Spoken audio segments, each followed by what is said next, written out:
Lucky you. 36 best Tuned holes in into golf. Alternate Shots podcast, Barney's Army. where we talk about golf, Sandy. poker, James Bond. horse racing, Double. classic movies. Zenyatta. We have no script. Down the stretch they come. We are glad you joined us. Frankly, my dear, I don't give a damn. So, Billy, just by happenstance, our good friend Jay Hill came over to our house because Colleen's made him chocolate chip cookies. They're still coming out of the oven. Eat your heart out, Billy, because I know you like Colleen's chocolate chip cookies. I do, but fortunately, I just had 3 of my own homemade from here. So, so again, we're amateurs at this, but we're scrunching up on the couch because we really want to hear from Jay, who's been in the golf business over 40 years and 28 years with Titleist, Billy. 28 years. That's like, what's that in podcast years? About 250 years. and how long have I known you, Jay? And I maybe have gotten a free sleeve. We're not in it for the free sleeves. No. So we were just talking about, Jay, a moment or two ago about the Live Tour and versus any other tour, and people try to say it's not about the money, but Billy and I don't know anything more than what's out there. Maybe we've heard some things from connected people and so forth. At the end of the day, it's about the money. And like Jack Nicklaus says, he doesn't harbor anything for, say, a young player who gets $20-30 million. He's 22 years old, just got married, one's on the way. Jack had 6. He understands it, right? If they're going to agree with that too. Money is money. On all this. Well, it was interesting. I was fortunate to be able to run up to the medalist today and be a guest. And at lunch, we were talking about their presumption is that the reason why Ricky Fowler, who was on the putting green and then he was in the lunchroom, why he didn't go to Live was because he's got so much success off course. At Titleist, I get this question asked a lot. How do you handling the Live players? And we have a strategy of taking care of the best players in the world with what we feel are the best performing products, whether it be the DP World Tour, the LPGA Tour, the Champions Tour, or the Live Tour. We will always provide these players with our products. But the most important thing for us is the product, and we want to provide the players a product. How much energy do you spend on trying to pick the guy before he gets too famous, but just in time? That's a great question. And we have a leadership team, and myself included. We have eyes out in the field. Responsibility is to identify the next Jordan Spieth, the next Justin Thomas, and they could be out in the junior tour around the AJGA. We have a responsibility to find out who they are, and we win. If you look at the junior counts, we're typically winning ball, shoe, glove, fairway, iron, hybrid. Well, you have a great brand. That's a member right over here, Cam Young. Right, you had to see him play when he was, just out of roller skates, right? So David Young is a close friend. I put him on the Titleist staff when actually he went Sleepy, Hudson National, back to Sleepy as the director of golf. David Young's dad. David Young is his dad, and I got him into the gear. And then Cam came along, and sure enough, I mean, he was one of the top junior players that we were able to identify. My counterpart in Dallas, it was a similar story with Jordan Spieth. He identified him, got him in the product, and it's we've been fortunate to keep him the whole way. So you guys have to be handicappers. Yeah, exactly. We have to know. We have to know who is the right personality, who has the game, who has the coach, who has the facility to practice.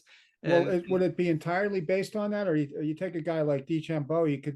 He was such an oddball at everything that he's going to get TV coverage one way or the other. It turns out he turned into a sensation the way he plays and all that, but the whole thing about the clubs all being the same length and his approach was getting attention. Would that be something you guys would consider? For us, it's never been about chasing the one story or even the number one player in the world. Our goal is, because the golf ball for Titleist perpetuates everything else that we do. It's the number one thing, is to make sure our golf ball counts. We're winning on every worldwide tour. We index right now on the PGA Tour at about 73% of the field, and therefore we're getting 73% of the wins. We're not really chasing that sort of one-time superstar like a Bryson. I mean, he's not in any of our gear, but that's okay. When's the first time you saw Cam Young play, you personally? Because I know he's played in a number of events in your backyard. So he's, what would you say, 24? So I started with Titleist in 1995, almost 28 years ago. So he was a newborn when I was calling on David and started my friendship with him. So soon after he was born, you know, early on. So Neil Christie's son, Robbie, who you play golf with a lot, Yeah. fabulous talent, played Cameron Young when Cameron Young was 14. I'm not quite sure if it was the Met Amateur or the Westchester Amateur, and Cameron Young took him apart. Like somebody said to Robbie, I hope I'm okay saying this. What are you doing? He's a young kid. You know, like we would all say, Robbie. Right. Robbie Christie, I'm going to guess probably 26 when Young was 14. Yeah. So what? Beat him. And he beat him. Significantly. Yeah, Cam did. But Rob, yeah, he's told me that story on the golf course. It's a good one. He'd never seen anything like it. When you talk about length, you and I know somebody in common that I base pretty much everybody's length against, which is my cousin Owen, who, as you know, hit a mile decades ago. Oh, How do these guys? Amazing golf swing, soccer player, had that rotation. He knew how to move the ball out there. He was before his time. Amazing, really. Yeah. So relative to how he used to hit it in the past, you know, even with the Persimmons Woods, but then going further, do these guys are they that long? They must all be like that long. When I sat with David, I had an hour of his time, David Young, in his office prior to him leaving at the end in December, and I asked him. He said at the President's Cup, they were lined up, the teammates, the other players on the President's Cup team, to get a chance to partner up with Cam. They said he drives it like a beast. I mean, yeah. He's I think strokes gained, he might be one of the top 3 players on tour, but just raw distance, he's as long as anybody out there. And it's great to have for golf in the Met section, right? For in the New York area, to have somebody like that come out, and the inspiration that it gives all of the junior golfers that are in the area. It's so good for golf. We were also talking back to this, you know, the players, it's not about the money and stuff like that. And we were transcending golf into football or baseball, like Aaron Judge. It's about the money, shopping around. It's not about the legacy of the Yankees. But, you know, we were talking about, you know, at some point, George Steinbrenner had to get money together. He didn't have that kind of money. He got a lot of people together, 8 or 10 owners, or Jerry Jones, or, you know, whoever started Titleist had to get this company going together. Yep. And they started this great idea, and they've kept this great idea, and they've assumed all the risk. There's not a player on the PGA Tour that assumes the risk of the PGA Tour, correct? Right. In sports, there's there's no Yankee player that is financially at risk once he has a contract. The owner's at risk. The owner's at risk. Somebody gets hurt, the contract's guaranteed. And like you say you spread across, which is great. And, you know, somebody who just says, you know, it's all about me and moves on and leaves their team, like the Yankees, to go to the Dodgers or whatever. I just say they're like a piece of sand on the beach of the Major League Baseball, right? Right. And they may not be remembered the same as a person. We were talking about George Brett, right? Yep, George Brett, who, you know, said, "I can't believe they pay me to do this." So, yeah. And maybe that's like the tour. But even Tiger Woods, remember when he was a kid? When I grow up, I want to beat Jack Nicklaus. So that, you know, I'd hate to see that concept of the love of the game. Did he say that on Mike Douglas when he was a 3 or 4 year old? I think he was like 3 or 4 years old. Yeah. Something like that as a youngster. And, you know, he's a smart guy, even at 3 or 4 years old. You know? I think a lot of it comes from the parents, right? Yeah. I think the parenting. And one thing that Dave Young shared with me is that he and Mike Thomas, so Justin Thomas's dad, PGA member, were approached about putting together sort of a teaching clinic about how you raise a child, how you bring him up in the game with a high golf IQ.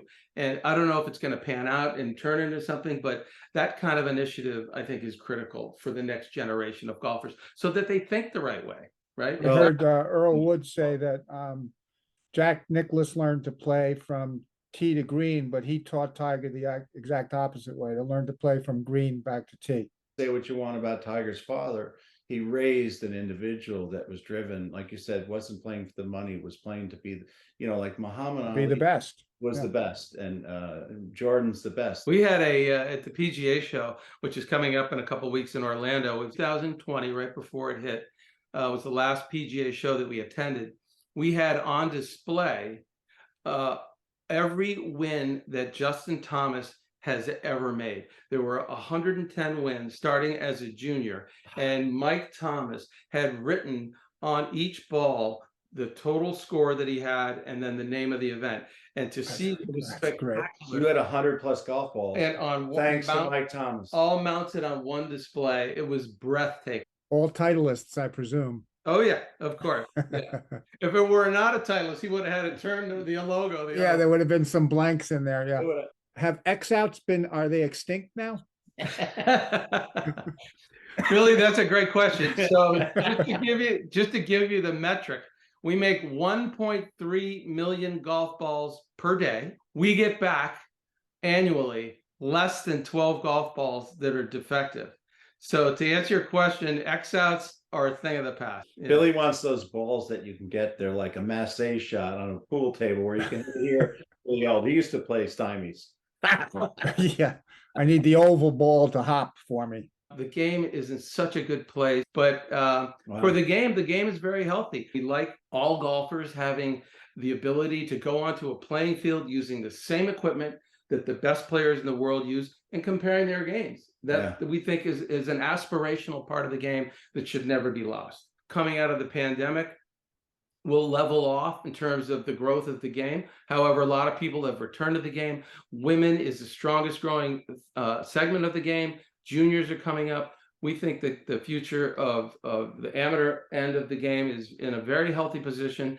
And for the professional game, we think with the tour waking up and having all of these elevated events, we think that the tour is going to be in a great spot. And we're all very optimistic.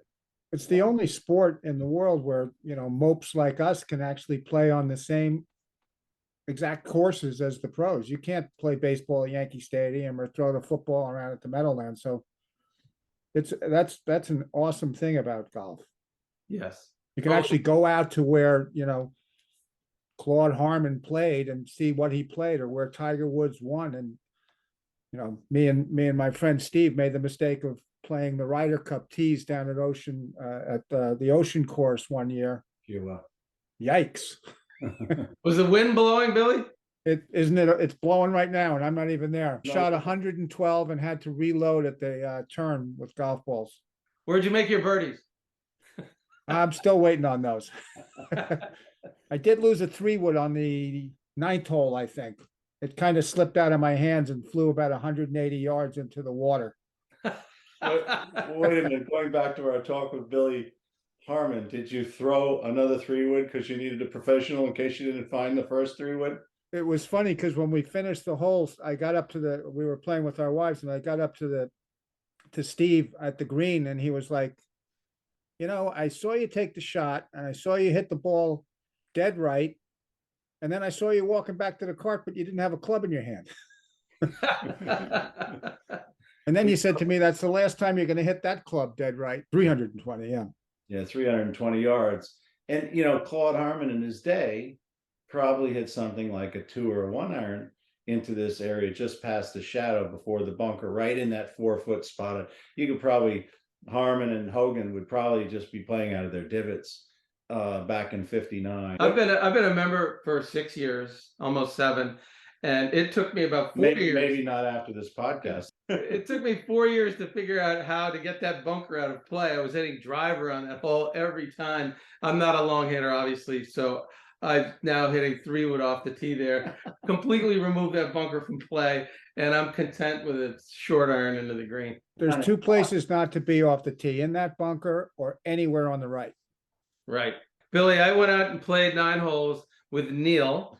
And on this hole, of all the greens, Neil Regan, yeah. Neil Regan, of all the greens that we spent time on, we spent more time on this one. I'd be curious to know if I know he loved one, right? And on this green, he had all kinds of breaks that he showed me that I wasn't aware of. Was this one of his favorite, or was this just another great Tillinghast design? It's both. I would say 1 West was Neil's favorite, and then maybe 15 West. But yes, he when you played with Neil, you probably noticed this when you were playing with him. he was like the banana man from the old TV show where he could just keep pulling bananas out of the thing. He might have had 60 golf balls in his pocket. He just kept coming out of his pocket. Try this, boom, Yeah, he boom, did. and he'd putt again and again and again and again and again. You know, and I played with him so many times. We were late for dinner so many times because we'd get to the point where we're not leaving until we make the putt. Or he'd put the glove down and say a challenge putt, or hit it from here, or try it from here. Yeah, so, and I know he loved this green, but you could find him out there doing that, what you guys did on almost any green at almost any time. Right. Did But he have- I know he loved 1 West and he loved 15 West. I And he pers- taught me so much stuff about 15 West. Neil could do tricks with his putter. I saw Neil 2-putt 10 East from short of the fairway bunker on the right. And he put it back in his stance and popped down on it and hopped over the bunker with topspin and rolled up onto the green. So That's awesome. he Hang told down on Clowie one day, he said, if you look closely, you can see there's a ramp there. It's like, yeah, okay.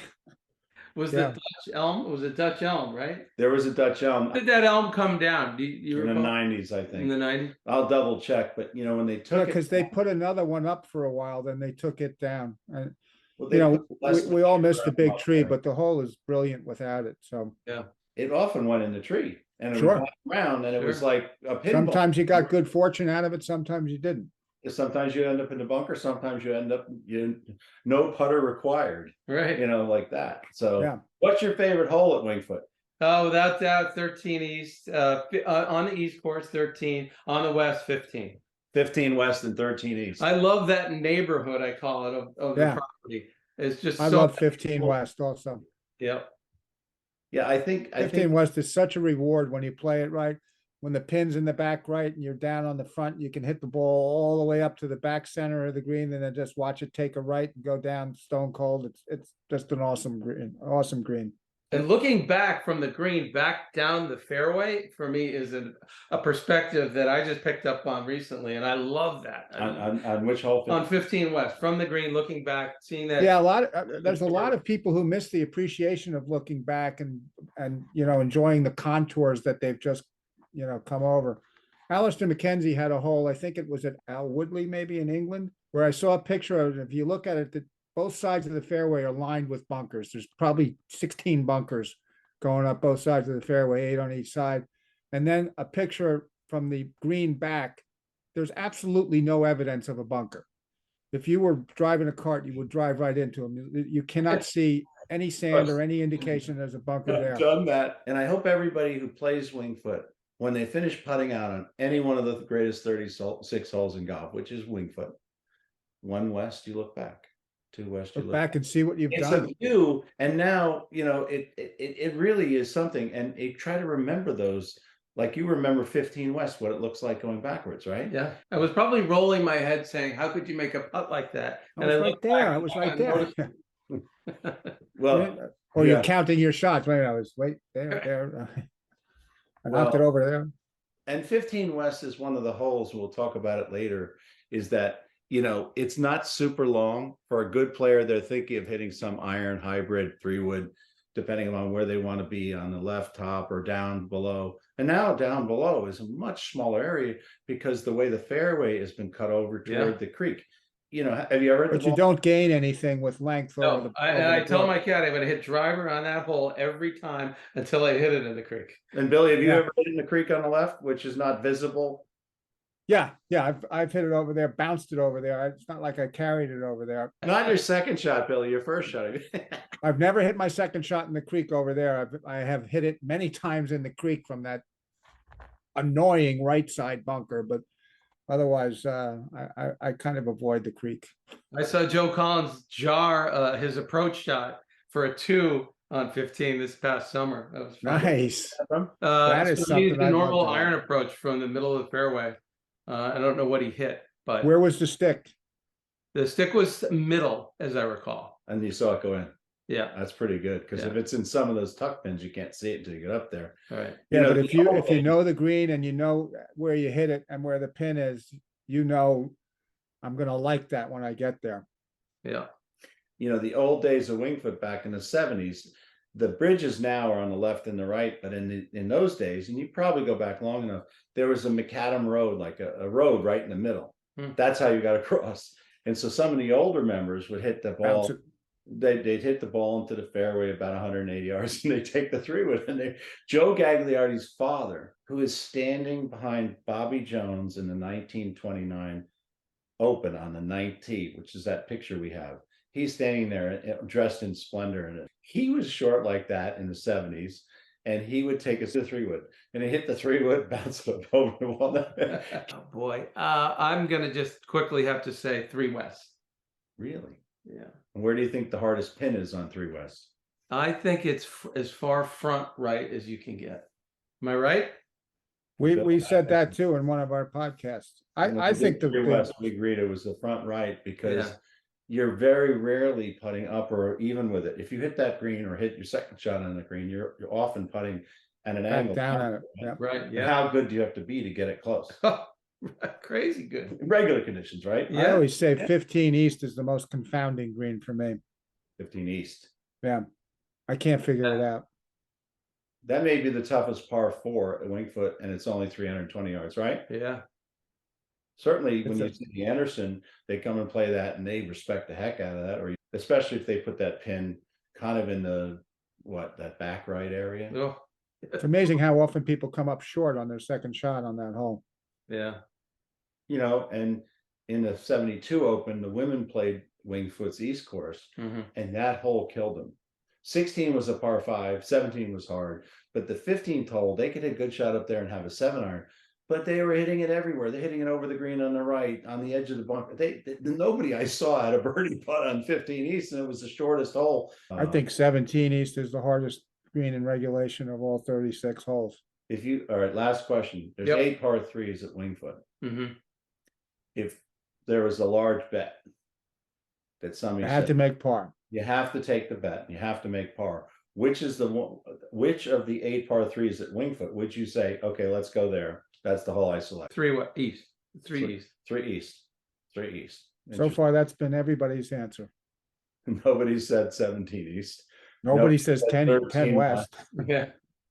3. I mean, I guess I had a hole in one on there a couple of years ago. Which hole? 3 East. So what'd you hit? 7-iron. Well, I have a hole in one there also. So you have a 7-iron there too, Billy? I think I had a 7-iron. Yeah, I didn't see it go in. Rick Reynolds and Jim Ryan saw it go in. I did not see it go in.